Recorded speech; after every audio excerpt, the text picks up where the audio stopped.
নমস্কার, সুপ্রভাত। আপনারা সবাই কেমন আছেন? আশা করি সবাই খুব ভালো আছেন। তো আজকে একটা নতুন ব্লগে আমি আপনাদের সবাইকে স্বাগত জানাই। সকালে যেটুকু বাসি কাজ ছিল সেসব করে এখন বড় মেয়েকে মানে মেঘাকে স্কুলে দিতে যাচ্ছি। তো স্কুলে দিতে যাওয়ার আগে না আমার যে গাড়িটা আছে স্কুটিটা তার ট্যাঙ্কিটা ফুল করে নিলাম। রান্নাবান্না এখনও সেভাবে কিছু হয়নি। আর আজকে সবথেকে বড় কথা সেটা হচ্ছে আমার মেঘা আর মনির পাপার বার্থডে। তো জন্মদিনে যেটুকুই টুকটাক রান্না করব, একা হাতে যতটুকু পারবো ততটুকু করব, অনেক বিশাল কিছু করতে পারবো না। তো সেগুলো বাড়িতে এখন চলে এসেছি মেঘাকে দিয়ে। মনিও সকালে স্কুলে চলে গেছে, মনিকে অবশ্য ওর পাপা দিয়ে এসছে স্কুলে, নিতে আমি যাব। তো এসে আগে স্নান টান করে ঠাকুরের পুজোটা দিয়ে নিলাম, এরপরে যাব রান্নাঘরে। তো এইখানে ঠাকুর নমস্কার করে নিয়ে প্রথমেই আজকে ভাবছি পায়েস দিয়ে শুরু করব রান্না। তো প্রথমে এই যে পায়েস বসিয়ে দিয়েছি।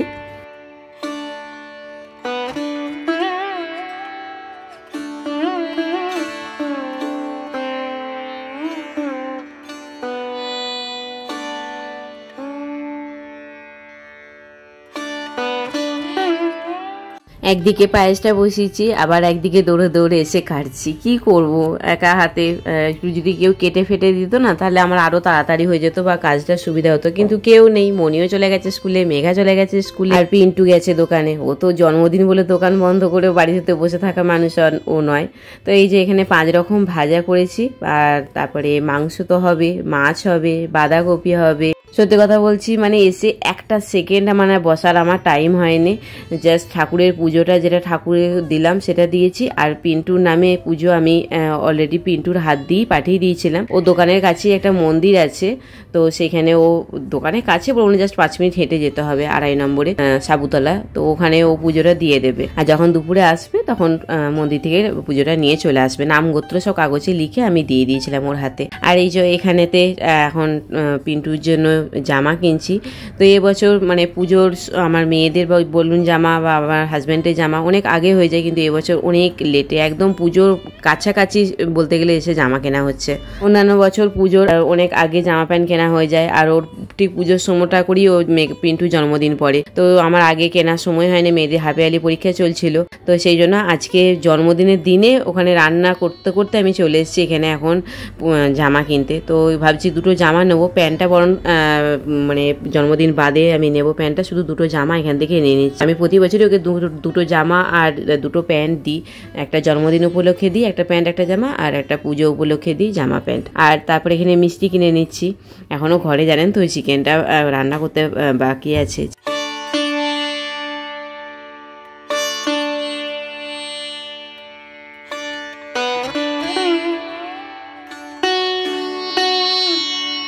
এসেই ফটাফট চিকেনটা বসিয়ে দিয়েছি, মোটামুটি হয়ে গেছে, একদম লাল লাল চিকেনের ঝোল। আর চাটনিটা শুধু করতে বাকি আছে, চাটনিটা করেই এখন মনিকে নিতে যাব।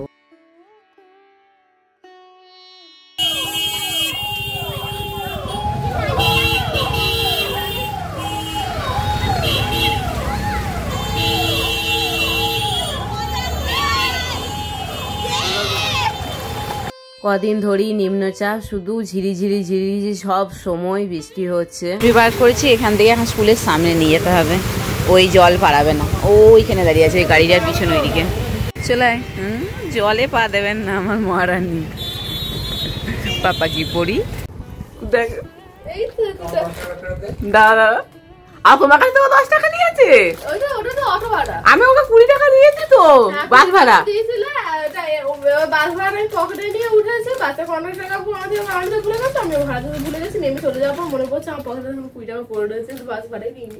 কি বাস ভাড়া ছাড়া তুই বাসে চেপে নেমে পড়লি? এতগুলো মনো মেয়ে, আরে বাসে প্রচুর ভিড় ছিল। তুই মনে করে দিবি তো, মনে করে বাস ভাড়াটা দিতে হবে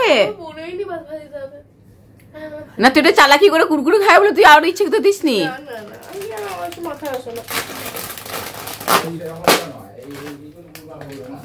হ্যাঁ, পাপা বলছে কাউকে ঠকিও মেয়ে খাবার মেয়ে নয়। খাবার রেডি করে দিয়েছি। আর এখানে দেখুন আমি যে চাটনিটা করেছি না ওটা দিতে ভুলে গেছি, যখন ভিডিওটা করছিলাম তখন দিতে ভুলে গেছি, কিন্তু তারপরে আমি দিয়েছিলাম। মেঘাকে আজকে আমি স্কুল থেকে নিতে যেতে পারিনি। আমি বলেছিলাম যে বুনিকে নিয়ে আসার পরে আমার এখনো অনেক কিছু কাজ আছে, বাসন টাসন ধুতে, রান্না বান্না করে অনেক বাসন পড়েছিল, তো সেইগুলো আমার ধোয়া টাইম হয়নি, তো ওই জন্য ওকে টাকা দিয়ে দিয়েছিলাম। আমি বলেছিলাম তুই আসার সময় চলে আসবি, আমি দিয়ে গেলাম, কিন্তু আসার সময় তুই নিজে নিজে চলে আসবি। নিজে নিজে আসতে গিয়ে তো দেখলেনি আপনারা, টাকার ভাড়া মেটায়নি, পকেটের মধ্যে থেকে গিয়েছিল। তো এখানে যে ওর বড় মা আর ছোট মা, দুই মা এখন মিষ্টি খাইয়ে দিচ্ছে মনে। আমি বললাম আগে পায়েসটা খাওয়া, কিন্তু আগে বললো না আমি মিষ্টি খাওয়াবো, তারপরে পায়েস খাওয়াবো। তারপরে দুই মেয়ে পাপাকে একটুখানি নমস্কার করলো, পাপা একটু আদর করে দিল, কারণ দুই মেয়ে হচ্ছে ওর পাপার চোখের মণি একদম। মণি আবার ওর পাপাকে বলছে কি যে তোমার মা তো এখানে নেই, তো দেশের বাড়িতে আছে, তো আমি তোমার মা হিসেবে তোমাকে একটুখানি আশীর্বাদ করছি, তুমি ভালো থাকো, সুস্থ থাকো। আমার মনি গ্রিন টি করে এটাকে চাপা দিয়েছে, বা গ্রিন টি করার সময় এটা চাপা দিয়েছিল, একদম পুরো এরকম ফাটিয়ে দিয়েছে। আর এটা ওয়াশিং মেশিনটা চলছে, কি আওয়াজ হচ্ছে গড়গড় গড়গড় করে। পিন্টুর বার্থডে পায়েস রয়ে গেছে, সেই আমি এখন একটু খাবো। মেয়েরা কেউ অত খেতে ভালোবাসে না, শুধু মনি খাবে একটুখানি, আর আমি আর পিন্টুর মন গেলে একটু খাবে, ব্যাস। Good evening. তা এখন বাজছে সন্ধ্যে 7:30 পৌনে 7টা বাজছে। এখন মনিকে টিউশন দিতে যাব, আর টিউশন দিয়ে তারপরে কেকটা কিনতে যাব আমি। আজ এই বছর মানে মনি যেতে পারবে না আমাদের সাথে কেক কেনাতে, তো সেই জন্য বাড়িতে থাকবে। রেডি হয়ে গেছে মনি। ও মা, দেখি কেমন লাগছে? পায়েস একটু খাবি? পায়েস খাবি? খাবি না কেন? এখন ডায়েট করছে, পায়েস খাবে না। ওহো, আমার এখানে লাইটটা অফ করিনি বাথরুমে, সরি। তো চলুন আমি একটু পায়েস খাবো। পায়েস মিষ্টি জিনিসগুলো কেউ খেতে চায় না, না মনি এখন ও ডায়েট করছে বলে তাই খেতে চাইছে না, যে ডায়েট না করে তাহলে হয়তো খেত। আর মেঘার মন গেলে ওর ফ্রিজে 2 দিন ধরে রাখা পড়ে থাকবে, বেশ ঠান্ডা একদম গুলবি গুলবি আজকের মতো হয়ে যায়, সেটা মেঘা খেতে ভালো লাগে। এটা আজকে খাবে কিনা আমি জানি না। আর পিন্টুর ভালো লাগে, কিন্তু থাকে কতক্ষণ। সেই রাত্রেবেলা বলে আমি ভাত খাবো না পায়েস খাবো, বেদ বাঙালি ওর ভাত চাই, তো তবু বিরিয়ানি আনবো। তো চলুন আগে আমি একটু খাই, পরে যখন আছে। কারণ মেয়েদের জন্মদিনে পায়েস মাকে খেতে নেই, কিন্তু 2 মেয়ের যখন জন্মদিন হয় আমি পায়েস খেতে পারি না। এমনি কর্তামশাইয়ের বার্থডে পায়েস তো আমি খেতেই পারি, সেটা আমি।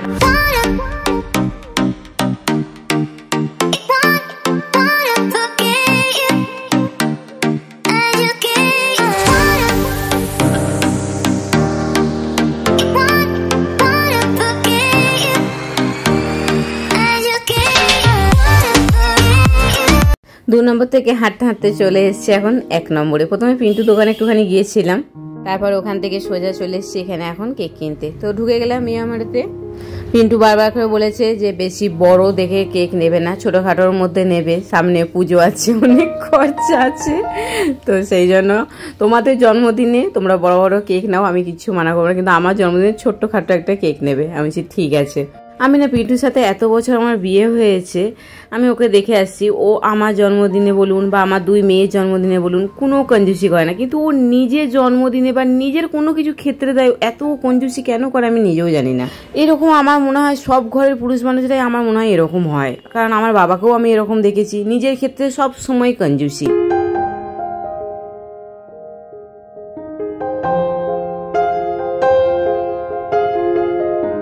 এতক্ষণে এসে এবারে কেক কাটা, সারা দিনের পরে সেই রাত্রে দোকান বন্ধ করে 10:30 পৌনে 11টার সময় কেক কাটা হয়েছে।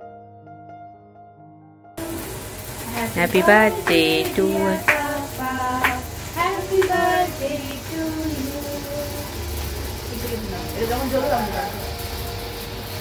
Happy birthday to you, happy birthday to you, happy birthday dear Pintu, happy birthday to you.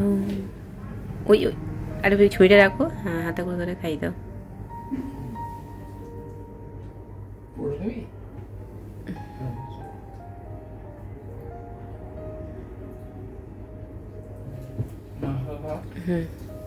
না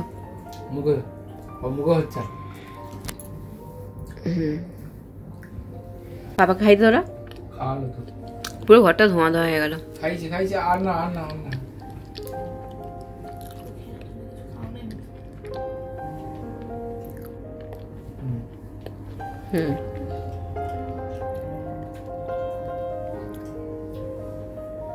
ও আমার খাওয়ানো হয়নি, আমি খেয়ে নিলাম। ছোট করে কামড়াবো কিন্তু। আচ্ছা ঠিক আছে, মেঘা আমি আর খাবো না। বল বিরিয়ানি খাবি?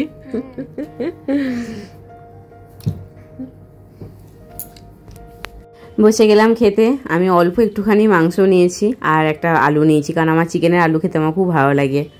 অল্প একটু স্যালাডও নিয়েছি। আর বাকি যে কেকটা ছিল কেউ আর খেতে চাইছিল না, ওটা ফ্রিজে রেখে দিয়েছি।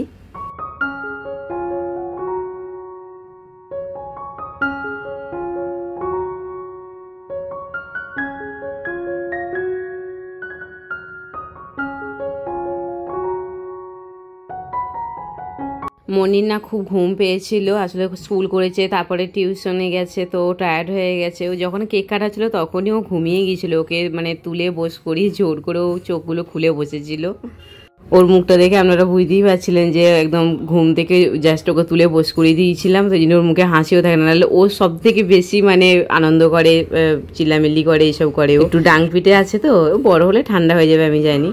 একটুখানি কেক খেলো আর একটুখানি বিরিয়ানি খেয়ে ও শুয়ে পড়েছে। আর ওর জন্য কোল্ড ড্রিঙ্কস রেখে দিয়েছি, কালকে ও খেয়ে নেবে। চলুন ব্লগটা এবার এখানেই এন্ড করছি, আর ব্লগটা বেশি বড় করব না। যদি আমার ব্লগে কিছু ভালো লাগে তো প্লিজ একটা লাইক করবেন। তো আজকের মতো গুড নাইট। আপনারা সবাই খুব ভালো থাকবেন, সুস্থ থাকবেন।